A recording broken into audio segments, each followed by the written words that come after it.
بكم أعزائي المشاهدين في حلقة جديدة من برنامج صوت مهم. ويسعدني أن أرحب بحضراتكم جميعا وأشكر كل المتفاعلين معنا عبر صفحة البرنامج على الفيسبوك صفحة برنامج صوت مهم، وأيضا أشكر كل المشتركين معنا على قناتنا على اليوتيوب قناة صوت مهم. نسعد دائما بمتابعتكم لنا. النهارده إن شاء الله معنا بعض التقارير المتنوعة والهامة اللي قامت بها كاميرا برنامج صوت مهم وانتقلت بها إلى أماكن مختلفة في محافظات مختلفة.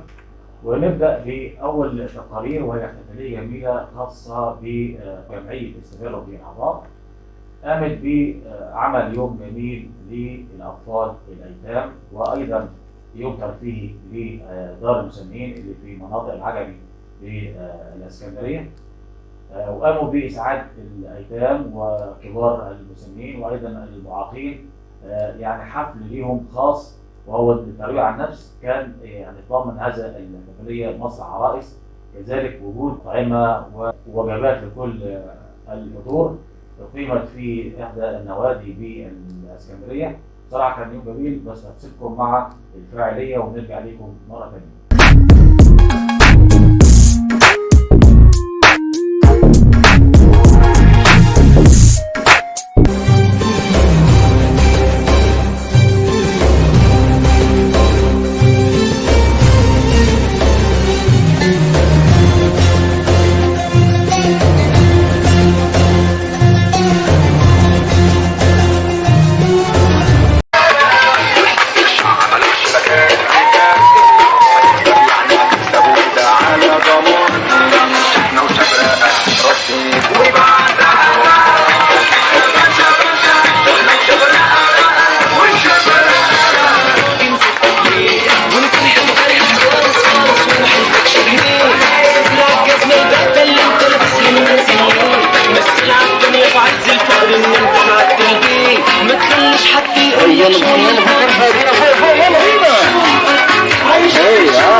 اهلا بكم اعزائنا المشاهدين. النهارده طبعا في اجواء رائعه واحتفال رائع خاص بالايتام وغيره، يوم ترفيهي قامت به جمعيه تستمروا في العطاء بصراحه، ومجموعه من اللي هم الخدامين بمنطقه العجمي. سعدنا نلتقي برضه احد القائمين على هذه الفعاليه. تعرف بيك. اهلا وسهلا بحضرتك، مصطفى صلاح. اشكرك برضه على يعني ادخالك البسمه للايتام وكمان والمعاقين وغيرهم اللي حضروا النهارده. لكن حدثنا عن ترتيبك اليوم لهذه الفعاليه.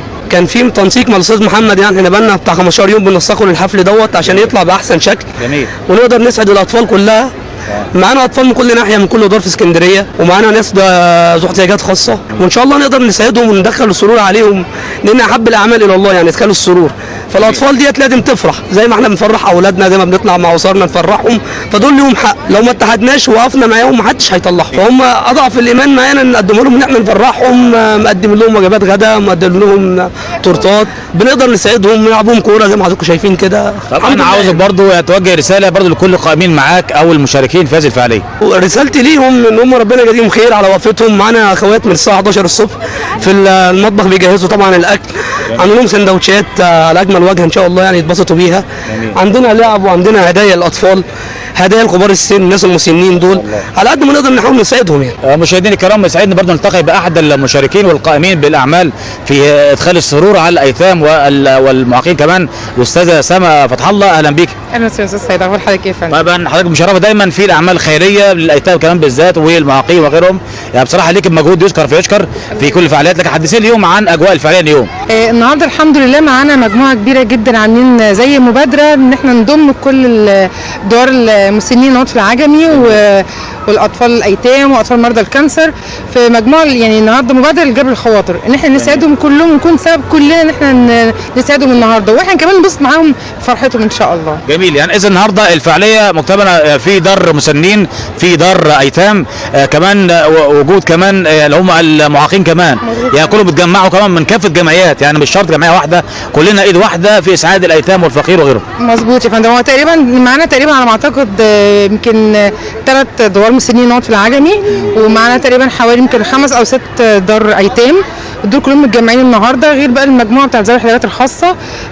وهيقدموا لنا برضه النهارده عروض وهيقدموا لنا حاجات كويسه جدا، وربنا يا رب يقدرنا ان احنا نساعدهم ان شاء الله النهارده. لكن حدثين اكتر برضه، حضرتك برضه دايما بتبقي يعني مثلا بتحب العمل ده. انا شايفك يعني اكتر من كام مره في مثل هذه الفعاليات بالذات الايتام، قلما من الناس ان يفكر في هذا الموضوع او يشغل باله بايتام او معاقين او مسنين. ايه السبب يعني؟ هو اولا كان الشغل في الاول وفي الاخر كان مرضى الكانسر، وخصوصا الاطفال، لان انا والدتي الله يرحمها توفت بمرضى الكانسر، فعشان كده حاسب المعاناه بتاعتها، وعارفه قد ايه الاطفال دي بتتالم في علاج كيماوي وتتالم في مرحله العلاج بالكامل يعني. فكنت بحاول ان انا كل شهر اكون سبب ان انا يعني نبسطهم.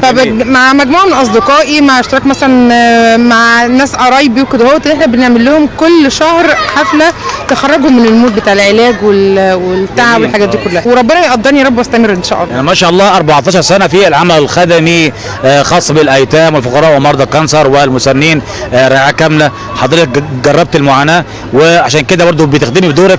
احنا بنحييكي على وطنيتك وحبك لبلدك وحبك للعمل الخيري. اشكرك شكرا جزيلا على هذا اللقاء. شكرا لحضرتك يا فندم وقناه حضرتك اللي انت شرفتونا النهارده.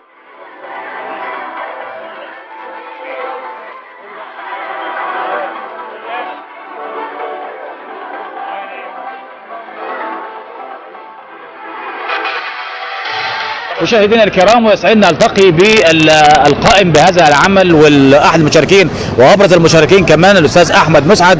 اهلا بك. اهلا وسهلا بحضرتك. انا بنحييك اولا ونشكرك على برضه خلق السرور للايتام والفقراء والمسنين كمان ومرضى الكانسر وغيرهم اللي حضروا وعمل يوم ترفيهي ولفرحه واسعاد هؤلاء وكمان مطبخ الخير.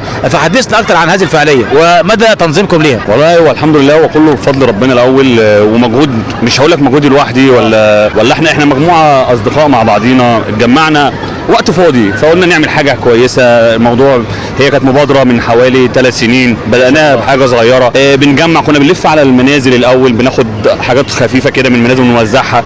بدأت الفكره تكبر، بدأ الدعم يزيد بفضل ربنا طبعا. كله موجودات معانا برضو اخواتنا في الخير، والحمد لله قدرنا نوصل للي حضرتك شايفه دلوقتي يعني الحمد لله يعني. جميل جدا. لكن برضو يعني بتفرغ نفسك ووقتك ومجهودك برضو، يعني عايز اعرف ايه اللي انت الجائزه اللي شفتها من خلال هذا العمل، تمام؟ وكمان ايه اللي تعبك فيه؟ عايزين حاجتين. والله بص حضرتك، هو الوقت ما بجد والله انا مش هقدر اقول لحضرتك ازاي سبحان الله الوقت بيبقى متيسر. جميل. لكن الجايزه والله الواحد بيشوف حاجات كتير في مواقف، يعني في مشاكل بتلاقي نفسك سبحان الله لوحديها بتتحل سبحان الله. يعني هو ادخال السرور على المسلمين ده او على الاعمال فعلا. الحمد لله رب العالمين. يعني دي كانت فعلا الناتج. والله بشوف اولادي، بشوف حاجات كتير يعني الحمد لله رب العالمين يعني بجد. فعلا الصدقه ديت فعلا بتطفي غضب الرب. هي فعلا الصدقه صدقه السر تطفئ غضب الرب.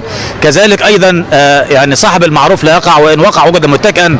كذلك ان عمل الخير وعمل المعروف يقي من مصارع السوء، وحضرتك برضه لمست ذلك بالفعل يعني كشغلك يعني كمان في مطبخ الخير وغيره ومع الايتام والفقراء ومرضى الكانسر وغيره. حقيقي انا بقول لحضرتك احنا بنشوف ده كمان في وجوه الناس. يعني احنا بنتعامل مع شخصيات الحمد لله احنا بنتعامل معاهم ان هم اخواتنا قبل ما اي حاجه.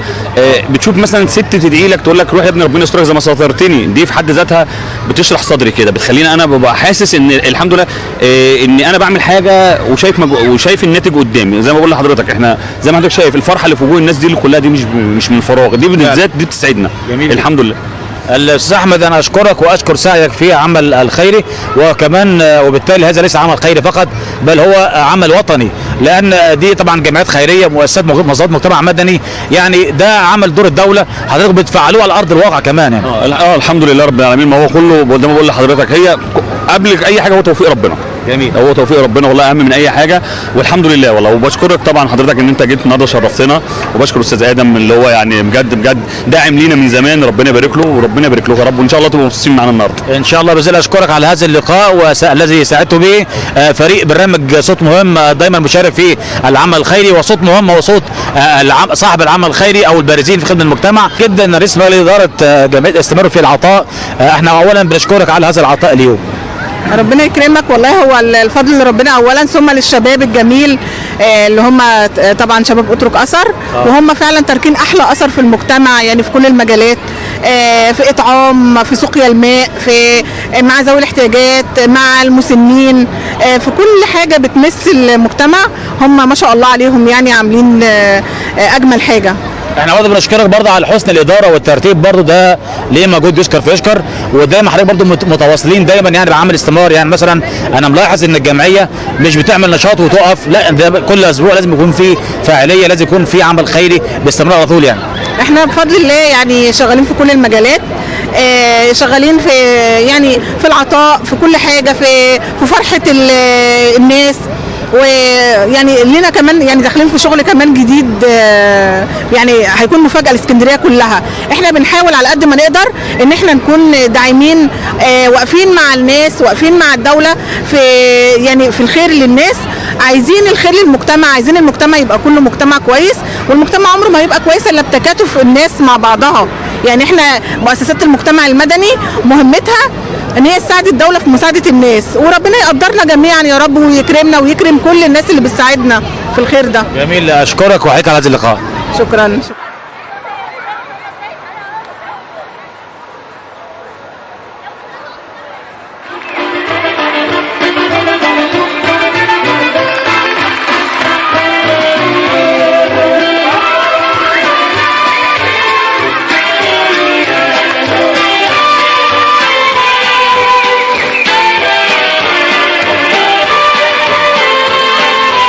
مين اشطر واحد فلوس؟ مين؟ طيب نرجع بسرعه. ماشي عادي، روح يا حمزه معاهم.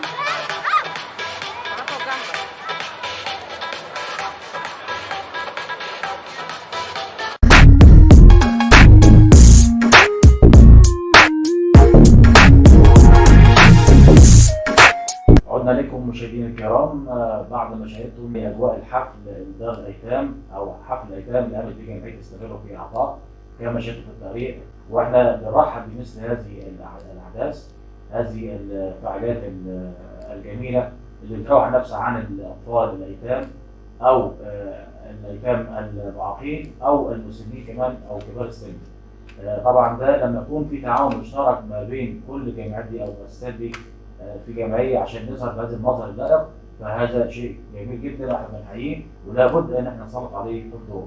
فاشكر كل من قام باي دور في هذه الفعاليه، وكل من دعانا وكل من ساهم حتى ولو بكلمه في هذه الفعاليه. ننتقل الى تقرير اخر وهي اجواء من الفرحه والسرور، حفل زواج زميلنا الاستاذ احمد الجزار باحدى القاعات في الاسكندريه. كانت اجواء جميله واحنا بنقول له الف مبروك من برنامج صوت مهم ورئيس البرنامج، والاستاذ احمد طبعا معانا من اسره البرنامج، واحنا بنسعد دايما بهذه المناسبات السعيده. واترككم دلوقتي تشوفوا الاجواء اللي كانت هناك ونرجع لكم مره ثانيه.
الكرام، بعد ما شفتم اجواء حفل زواج الزميل احمد سعيد الجزار بنقول له الف مبروك. وطبعا الحفل تضمن فيه وجود بعض الساده النواب من اسكندريه وغيرها، اعضاء مجلس الشعب، اعضاء مجلس الشورى، كذلك الاعلاميين والصحفيين والاهل والاقارب. حضور مشرف بصراحه وحفل جميل.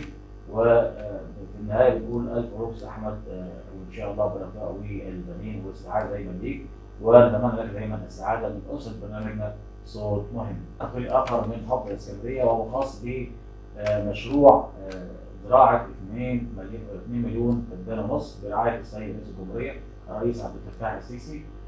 بصراحه احنا حضرنا مع الدكتور احمد عبد العزيز القشط والمجموعه المرافقه اللي هم الابطال اللي هم كان ليهم دور اصلا في يعني هذا المشروع، وهو مشروع غرب الدلتا الجديده.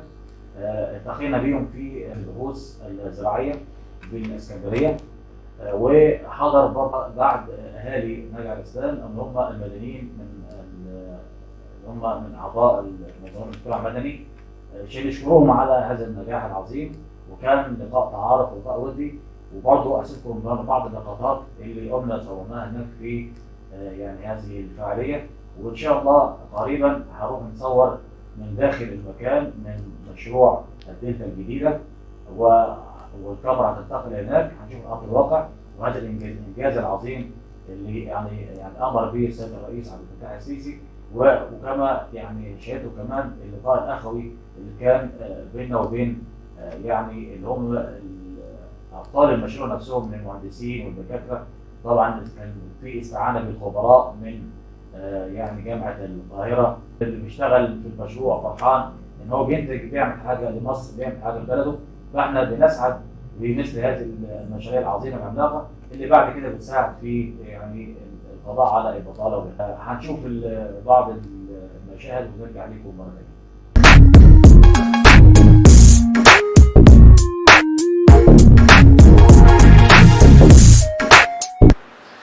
احنا فريق مكون من 5 جهات على راسهم طبعا جامعه القاهره وجامعه اسكندريه. يمكن جامعه اسكندريه عشان يروحوا اسكندريه مش موجودين معانا النهارده، لكن معانا الدكتور علي من جامعه القاهره وبقيه تيم جامعه القاهره موجود بيننا هنا. معانا معهد بحوث الاراضي والجهات بيمثله الدكتور ابراهيم فوزي وبقيه التيم ده، الدكتور ابراهيم والدكتور ياسر ربيع. معانا مركز بحوث الصحراء طبعا محمود ويسري ومحسن وتوفيق وعاد، تيم كبير من مركز الصحراء. معانا هيئه تعمير برضه يعني الاسكندريه ما شاء الله ما تعدش غلطه مطلوبه. معانا جهاز تحصيل الاراضي طبعا من اول الدكتور سيد حماد والدكتور محمد يوسف والمهندس منير الشاي والمهندس رجب وسعود الصيام. بصراحه كل التيم اللي موجود كله عايز يشتغل، كله عايز ياكل، عشان هو مش اول مره اشتغل معانا حاسس ان بنعمل حاجه للبلد. فعشان كده تلاقي في وازع من جواه. هتلاقي في يعني بالنسبه لنا التيم بتاعنا انا استغرب انك انت هتلاقي ناس يعني كبار علم وقيمه وقامه وكبار سن وناس في مستوى لسه خريجين جداد، يعني زي احمد جمال اللي هو لسه خريج طافي، احمد خريج السنه اللي فاتت، وبرضه اول ما وليد حصل وبرضه يعني لا نزكي على الله حاجه، بسم الله ما شاء الله يعني ادب والتزام واحترام وتفاني واخلاص في العمل الرهيب. برضه شاركت المهندس الفنان محمود السيد. طبعا انت اكيد شفت الوالد ده قبل كده في التلفزيون او في الميديا. محمود سيد برضه بس محمود ده رابع مأمورية ولا 5 مأمورية معانا. فالحمد لله رب العالمين التيم كله على قلب رجل واحد. من اول زوجة الطيارين اللي بيشيلونا عند الدكتور ابراهيم النهارده بيقول لي الناس سواقين، هو الدكتور ياسر والله بيقول لك الناس سواقين دول بتتعب على الطريق وبتتعب في الجبل وترجع تتعب تاني في الطريق عشان تروحنا. لكن هم يعني الدكاتره والمهندسين والاسيست اللي معاهم مساعدين يشتغلوا في الجبل بس. يعني سواق بيطلع الساعه 5 بيصحى جاهز على طول بيطلع مع الناس يروح ينام. ساعتها بيبدا شغل الدكتوره او المهندس او المساعد. لكن سواق بيفضل شغال بينقله من ده ويرجع واحنا راجعين. احنا كلنا ممكن ننام في العربيات ولا نعمله، كله بيفضل الكرسي وينام. لا السواق ده منتبه. فده معاك ذاته بشهاده الدكتور ابراهيم والدكتور ياسر له تقدير خاص على كده المجموعه من الطيارين السواقين اللي معانا سواقين العربيات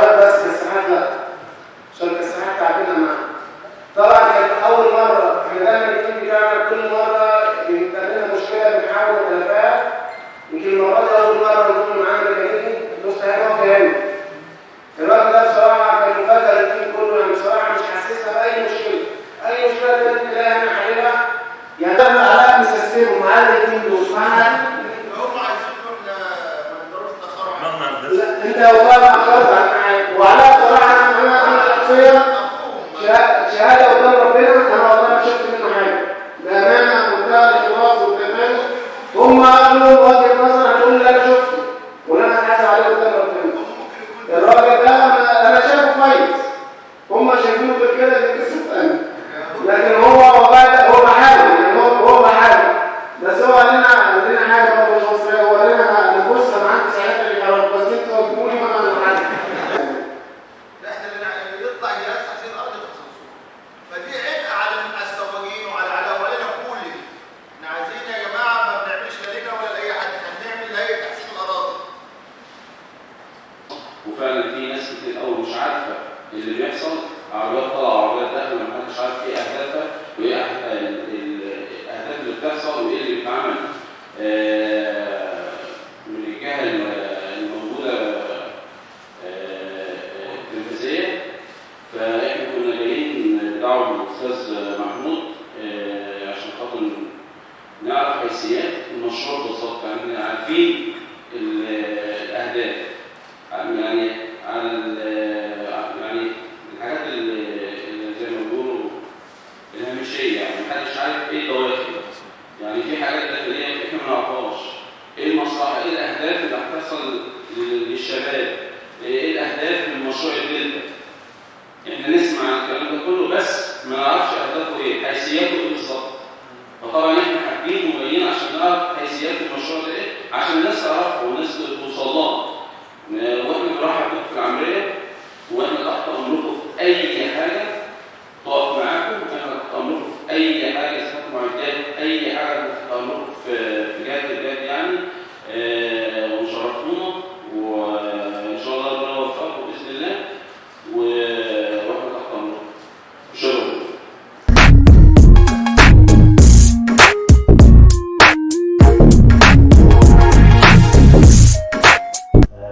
مشاهدينا الكرام، ارى ان وقت الحلقه انتهى. اشكركم لطيب المتابعه، واللي عاوز يتواصل معنا يتواصل معنا عبر الهاتف المبين على الشاشه او عبر صفحتنا على الفيسبوك صفحه برنامج صوت مهم. اشكركم الى اللقاء في حلقه قادمه.